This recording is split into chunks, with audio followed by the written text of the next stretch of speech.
फवाद जो साहब क्या करेंगे अगर पीएमएलएन जजों का अदलिया का घेराव करने लगेगी? देखें जी, पहली बात तो यह है कि इन बेचारों ने क्या घेराव करना है। इनके पास तो इस वक्त जो है वो जितने लोग इन्होंने इकट्ठा करने की कोशिश की है हर जगह वो आपने देखा ही है। जब भी एहतजाज की इन्होंने कॉल दी है, लोगों ने अपनी अदम दिलचस्पी का इजहार किया है और ये डेस्परेशन है जिसमें इस तरह के बेहुदा बयानात जो हैं वो आपके सामने आ रहे हैं। पहले तो मुझे उम्मीद यही है कि अदलिया इन बयानात का नोटिस लेगी, कहना कि अगर आप फैसला हमारे खिलाफ देंगे तो हम आपका घेराव करेंगे। अब इसके बाद तो फिर और ये पहला ऐसा मौका नहीं है कि इन्होंने किया नहीं। आपको याद होगा जब सज्जाद अली शाह साहब के दौर में जब नवाज शरीफ को तलब किया गया था तो इन्होंने तो सुप्रीम कोर्ट का भी घेराव कर लिया था और सुप्रीम कोर्ट के जो है चीफ जस्टिस का जो कमरा था उसका घेराव किया गया, वहां पे लोग दाखिल किए गए और एक तमाशा लगाया गया। और मेरा ख्याल है कि आपके पास उसके फुटेजेस होंगे। इस बयान को अगर आप उस फुटेज के साथ मिला के चलाएंगे तो आपको एग्जैक्टली मालूम हो जाएगा वो क्या कह रहे हैं और खुली खुली धमकी दे रहे हैं अदालतों को। अब इसके ऊपर अदालत क्या कार्रवाई करती है वो जाहिर है कि देखने की भी बात है। इसके अलावा भी अगर ऐसा तो आपने इवेंट्स जो है उनको जो चूंकि आप तो फॉलो करते ही हैं, राना शमीम का केस भी अदलिया का घेराव करना ही है कि जब मरियम नवाज और नवाज शरीफ का केस जो है वो जिस बेंच के सामने लगा था उस बेंच के जज के नाम से एक जाली ऑडियो जो है वो चीफ जस्टिस के नाम से जो है वो चलाई गई और ये साबित करने की कोशिश की गई कि वो जज जो है वो इस बेंच से अलहदा हो जाए और उसके बाद उस जो बेंच है उस जो कोर्ट है वो मुसलसल अपनी तनकीद के ऊपर जो है वो रखा गया। तो ये जो सीक्वेंस है इवेंट्स का वो वाज़ेह तौर के ऊपर बताता है कि जो वाहिद अब उम्मीद है पीएमएलएन की और वो यही है कि इनके मुकदमे ना चलें और इनके फैसले ना हो। मसलन इनको इस पे भी शदीद एतराज है कि 9 महीने में केसेस का फैसला क्यों होने जा रहा है। अब आप देखिए कि यहाँ पे 34 इस वक्त 24 से ज्यादा एडजर्नमेंट्स जो हैं वो मरियम नवाज दे चुकी हैं, शहबाज शरीफ दे चुके हैं और सिर्फ इनका एक ही बचत है कि ये केसेस जो हैं वो चले ना, जजेस किसी वजह से वो मुकदमात सुने ना। और यही जो बयान आपने अभी सुनाया है ये भी इसी सिलसिले के सही है। मगर फवाद साहब आप क्या सिर्फ मुर्द इल्ज़ाम शहबाज शरीफ को या उनकी लीगल टीम को ठहराते हैं एडजर्नमेंट्स के लिए? क्योंकि हम ये देखते हैं कि जब शहबाज शरीफ साहब का एफआईए में केस आया तो 5 महीने तक एफआईए अपना चालान जमा नहीं करा सकी। दिसंबर में जाकर चालान जमा कराया, जून से मामला शुरू हुआ था और फिर जब चालान जमा करवाया भी तो वो नामुकम्मल था, उसमें बैंकों के हवाले से वाज़ेह तौर पर स्टेटमेंट्स नहीं थी। फिर उसके बाद दरख्वास्त दायर कर दी कि ये इर्रेलेवेंट कोर्ट है, फिर वो दूसरे कोर्ट के पास यानी एफआईए के पास वापस आ गया तो मामला जून में वापस खड़ा हुआ है। तो आप नहीं समझो। फिर अगर आप राना सनाउल्लाह साहब का देखें जिसमें फर्द जुर्म आयद नहीं हुई, पिछले 4 महीने से प्रोसिक्यूटर इस्लामाबाद से नहीं आ रहे, यानी प्रोसिक्यूशन की वजह से डेट्स मिल रहे हैं राना सनाउल्लाह को। तो आप नहीं समझते कि कहीं इदारों का भी कसूर है, वफाकी इदारों का? ये जो एफआईए वाला केस है ना, इसमें तो प्रोसिक्यूशन की भी कुछ जेन्युइन इश्यूज है। मिसाल के तौर के ऊपर आप देखिए कि 14,000 अकाउंट्स हैं जो उन्होंने वेरीफाई किए। So I think FIA has done rather well job कि उन्होंने तमाम जो अकाउंट्स हैं एक एक अकाउंट को उन्होंने वेरीफाई किया है, उसकी ट्रेल क्रिएट की है और बताया है कि किस तरह से मकसूद चपड़ासी, मसूद एहसन और इस तरह के जो बाकी लोग हैं उनके अकाउंटों में किस तरह से अरबों रुपया आया। तो उसके लिए 14,000 अकाउंट जो है उनको उन्होंने कंगाला है। तो आई थिंक कॉम्प्लेक्स केस था।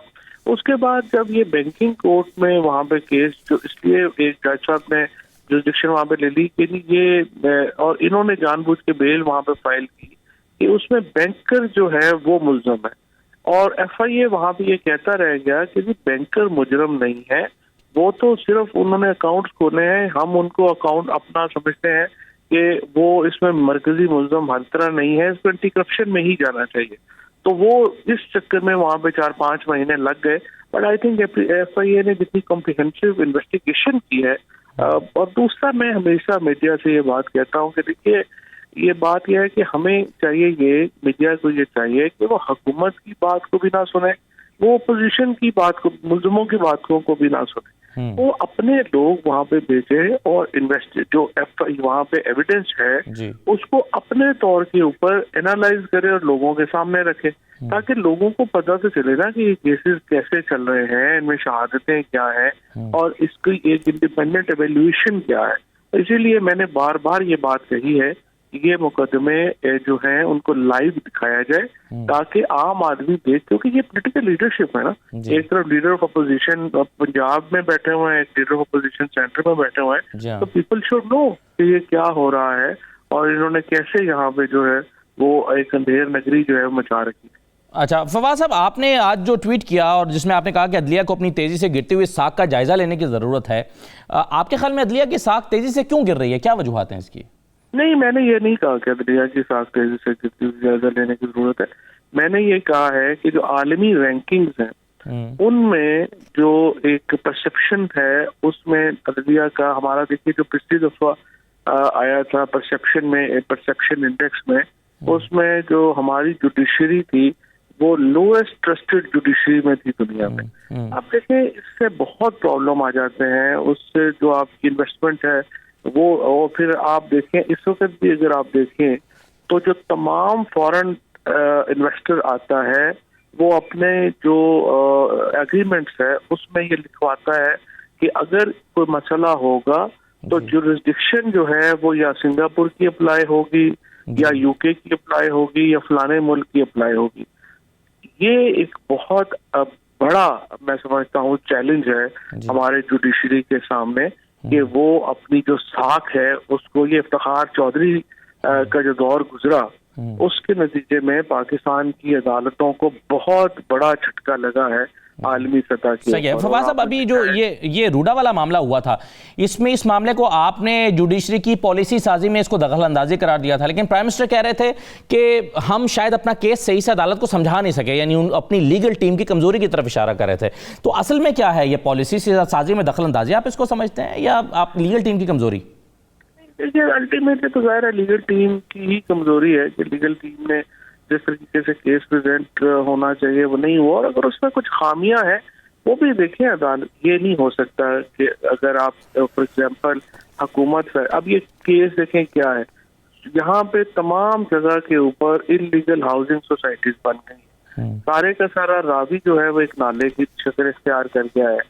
अब ये वज़ीर-ए-आज़म बार बार ये कह रहे हैं कि हम 1 लाख एकड़ से ज्यादा जो शहर है उसको प्लान तरीके से बनाना चाहते हैं, ताकि लाहौर के अंदर जो एक तो लाहौर को कुछ सहारा मिले और एक प्लान सिटी जो है वो यहाँ पे डेवलप हो। अब इसके लिए 11 महीने लग गए हैं अदालत के अंदर। अब आप मुझे बताइए कि इस तरह से तो कभी कोई पॉलिसी या कभी किसी तरीके से गवर्नमेंट को इम्प्लीमेंट ही नहीं कर सकी ये चीजें। ओपिनियन है ना, असदुल्ला की अपनी ओपिनियन है, मेरी अपनी ओपिनियन है, कैबिनेट की अपनी ओपिनियन है। अदालतों को तो जिस चीज में बहुत एहतियात की जरूरत है वो ये है कि वो अपनी ओपिनियन को लॉ ना बनाए। ये ना कहें कि क्योंकि मेरी ओपिनियन जो है वो फेडरल कैबिनेट से या प्रोविंशियल कैबिनेट से अलग है, लिहाजा वो प्रिवेल होनी चाहिए, वो नहीं होनी चाहिए, वो हो भी नहीं सकती। उसके नतीजे में एक जो है वो बहुत बड़ा पॉलिसी का एक अलमिया पैदा हो जाता है। And I think this is something that courts have to be very careful about. और ये नहीं हो सकता कि अदालतें जो हैं वो अपनी ओपिनियंस को, अपनी जाती आरा जो है उनको कानून बना के पेश करें। ये इम्पोर्टेंट है। इसमें तो खैर ये जो केस है मैं समझता हूँ इसमें कई लीगली इसमें खामियां भी थी और उनको दूर करना जरूरी था। बहरहाल अब सुप्रीम कोर्ट में गया है, मुझे उम्मीद है बेहतर होता है कि एक तो हमारा जो सबसे बड़ा प्रॉब्लम है वो ये है कि हमारे यहाँ जुडिशरी में और एग्जीक्यूटिव में कोई आपस में ऐसा फोरम नहीं है जहाँ पे एक दूसरे का नुक्ता नजर को समझाया जा सके।